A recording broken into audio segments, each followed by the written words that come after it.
pensaba Giorgio Del Vecchio acerca de la justicia como divinidad? Antes de responder la pregunta hay que saber quién era este. Del Vecchio nació en Bolonia en 1878 y murió en 1970 en Génova. Fue un filósofo, profesor y jurista italiano, experto en filosofía del derecho. Giorgio con los años se convirtió al catolicismo y fue crítico del positivismo. Este empezó a pensar en un derecho divino, el cual dividió en 3 categorías. Derecho divino, en donde si se obra con mal se devuelve con bien. Derecho de los humanos, se devuelve bien con bien. Y el derecho del diablo es que si se obra bien, se devuelve con mal. Bueno, el derecho divino tiene 2 facetas. La del ser humano, donde estos creen que lo saben todo y se olvidan de Dios. La otra faceta es espiritual, que es el acercamiento a Dios. El derecho divino es guiado por la misericordia divina y se ve expresado en la naturaleza, ya que no se conoce a Dios. Ahora, para Del Vecchio, la idea de justicia está en el derecho natural, porque en la naturaleza está la gracia de Dios. Allí están los valores y los principios de Dios. Como él sabía que no se podía vivir solamente de un derecho natural, decidió aceptar la norma positiva siempre y cuando prime el derecho natural. Eso era lo que consideraba justicia. Justicia divina. Por ejemplo, en Colombia existe el derecho condicionado a abortar antes de las 24 semanas de gestación, ya que se privilegian los derechos fundamentales de la gestante. Al aplicar el derecho natural también tendríamos que proteger la vida del nasciturus. Haciendo de esta forma, el aborto en esta posición sería ilegal en cualquiera de los casos, ya que iría en contra de este derecho divino que planteaba Del Vecchio. ¿Qué podría pensar Del Vecchio frente al feminicidio? Pues Giorgio, al tener una posición católica y debido a que consideraba que el positivismo no era necesariamente justo, se vería inclinado a buscar en principios y valores divinos que encontramos en el derecho natural que él propone. Al ser la vida un derecho fundamental, la persona debería ser sancionada teniendo en cuenta al derecho natural, ya que Dios es el único que otorga y quita la vida. Además que para la época existían algunas lagunas sobre el tema. Esto sin tener en cuenta el machismo que existía en la época. Bien, y ahora hablaremos de Aristóteles. Aristóteles, categorías ideales de justicia. Aristóteles fue un filósofo polemista nacido en Estagira, al norte de la antigua Grecia. Considerado junto a Platón el padre de la filosofía occidental, desarrolló una filosofía basada en la experiencia, por lo cual podemos deducir que era sociólogo. Entre sus principales obras hoy conocemos Política, Ética Nicomaquea y Metafísica. Para Aristóteles existían 2 categorías ideales de justicia: una justicia universal basada en un sistema jurídico completo desde un bien común. Básicamente está legitimada desde lo legal y regula las relaciones sociales en busca de un bien común. Se remite a procedimientos e instituciones establecidas. Tenemos una segunda justicia, llamada justicia particular, que tiene su objeto en el control de las desigualdades y conflictos entre individuos. Es la justicia desde el respeto a la igualdad, y se trata de las relaciones de intercambio entre los individuos, bien particular. La justicia particular es una parte de la justicia universal, la cual se aplica a bienes externos compartidos por miembros de la comunidad. Tiene como objeto el control de las desigualdades sociales, que precisamente son la razón para los conflictos sociales. En la justicia particular tenemos 2 tipos: justicia distributiva, que se basa en la correcta distribución de bienes y tiene un principio de equidad, en donde se da a cada quien lo que necesita. Tenemos una segunda justicia, justicia conmutativa o correctiva. Es equivalente y tiene un trato igualitario hacia todos. Se realiza mediante un acto voluntario de las partes o una de las partes, y el indicado para determinar la decisión justa de acuerdo al conflicto es un juez. De modo que justicia distributiva más justicia conmutativa es igual a justicia verdadera. La posición del autor frente al feminicidio la podríamos tomar desde que Aristóteles es un autor nacido en Grecia, en la antigua. Por lo tanto, es jus naturalista. Es sociólogo ya que basa su filosofía en las experiencias de los individuos, por lo cual podemos deducir que si Aristóteles tomara una posición frente al feminicidio, tomaría la justicia como equidad, no justificaría esta acción del hombre al cometer el homicidio de la mujer solo por ser mujer. Vería a los 2 individuos como iguales, pero reconocería la posición de peligro en la que se encuentra la mujer en este tipo de casos. Es importante recalcar también que en aquella época la posición de la mujer como persona estaba completamente abolida. Había un patriarcado hacia las mujeres. Es fundamental resaltar también que el feminicidio es un fenómeno social, es una expresión letal de la violencia de género existente. Sin embargo, en aquella época no se reconocía tampoco este término, por lo cual atribuían cualquier tipo de violencia de género hacia la mujer como algo normal.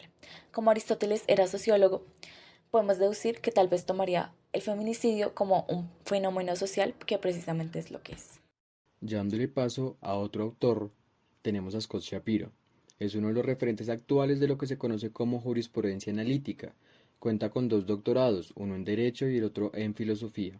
Es profesor de la Universidad de Yale y tiene a sus espaldas la publicación de 3 libros, siendo el más reconocido Legalidad, en donde Shapiro, como reconocido positivista, intenta demostrar la superioridad del positivismo jurídico frente al derecho natural. Cabe recalcar que Scott es defensor del positivismo excluyente, en otras palabras, defiende la teoría de que el derecho puede definirse y evaluarse sin tener siquiera que mencionar la moral o hacer uso de ella. Es importante mencionar que aunque ese tipo de positivismo logra la no intervención de la moral, no niega ni rechaza la influencia de esta en la norma. Ya teniendo esto claro, podemos dar paso a unos términos de gran importancia para Scott, siendo estos la legalidad y la justicia. El primero es el resultado del plan, el cual podríamos llamar norma. Cabe resaltar que este llamado plan o norma es un dispositivo que permite reducir situaciones de incertidumbre, conflictividad, complejidad, etc., haciendo así que los juristas tengan que seguir este plan ciegamente y no se vean en la necesidad de entrar a deliberar.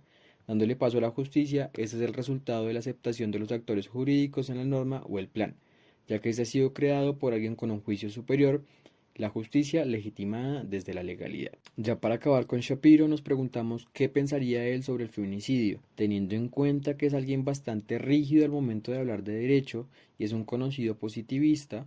Nos atrevemos a suponer que se limitaría a seguir la norma o, en sus palabras, el plan. Otro personaje es Tomás de Aquino, que habla sobre la justicia como virtud, empezando por su nacimiento, que fue en el año 1225 en el reino de Sicilia. Su religión era católica y su fallecimiento fue el 7 de marzo de 1274 a la edad de 49 años. Por otro lado, tenemos el tema de estudios. Estamos enterados de que tiene conocimientos con relación a la teología y a la filosofía. También vemos que hizo un aporte a la teoría del derecho y tiene varias obras reconocidas como lo es la Suma Teológica. En cuanto a la justicia como virtud, que es en lo que se centra este autor, Tomás de Aquino es muy influenciado por Aristóteles y Platón. Aristóteles establece la justicia como una virtud social por excelencia. Platón habla de la justicia desde una perspectiva de que la justicia es una virtud y por lo cual el hombre que actúa justamente será recompensado y el que actúa injustamente será castigado. De modo que para Tomás de Aquino la justicia es el hábito por el cual el hombre le da a cada uno lo que le es propio con una voluntad constante y perpetua. Clasifica igualmente la justicia como una de las 4 virtudes carnales junto con la templanza, la fortaleza y la prudencia. La justicia para Tomás de Aquino, en un sentido más general, es la virtud por la cual una persona dirige sus acciones hacia un bien común y un bienestar social para todos. Tipos de justicia como virtud según Tomás Aquino. En primer lugar tenemos la justicia distributiva. Esta implica una obligación de distribuir los bienes proporcionalmente de acuerdo a la contribución de cada persona. Además, gobierna la relación entre la comunidad como un todo, supervisada por el Estado en una jurisdicción, y cada persona individual en la comunidad implica un principio de equidad y darle a cada quien lo que necesita para sobrevivir. Los recursos y las recompensas deben distribuirse de manera equitativa y justa de acuerdo a los méritos y necesidades de cada persona. En segundo lugar, tenemos la justicia conmutativa o correctiva. Esta se refiere a la igualdad de individuos frente a sus derechos y deberes. La justicia ve a todos por igual, de tal manera que una justicia correctiva regula las desigualdades sociales presentadas y las relaciones comerciales de bienes entre individuos. También se encarga de los conflictos sociales. Desde la perspectiva de Tomás de Aquino, la mujer es la razón material e incorporada. Está hecha para hacer caer al varón en el mal, mientras que el varón es el bien, lo apetecible, pues este fue creado antes que la mujer para significar su superioridad en dignidad y gobierno. Además, este afirma que el varón es el principio de todo universo y también de toda especie humana, tomando como principal referencia el hecho bíblico de que la mujer fue creada por Dios a partir de la costilla del varón. A partir de lo dicho anteriormente, se puede deducir que para Tomás la mujer es un ser torpe e indecente en comparación al varón, y ésta debe estar subordinada por el varón para sentirse completa. Tomás de Aquino habla de la importancia de la justicia en las relaciones humanas. En este sentido, es razonable suponer que estará en contra de cualquier forma de violencia o injusticia, incluso el feminicidio. No obstante, es importante tener en cuenta que su pensamiento se desarrolló en un contexto histórico y cultural diferente, por lo que sus ideas sobre la igualdad de género no son las mismas que se promueven en la actualidad. Gracias a todo lo visto anteriormente, podemos tener más claro el pensamiento de los anteriores filósofos nombrados frente a la justicia y el feminicidio. Muchas gracias.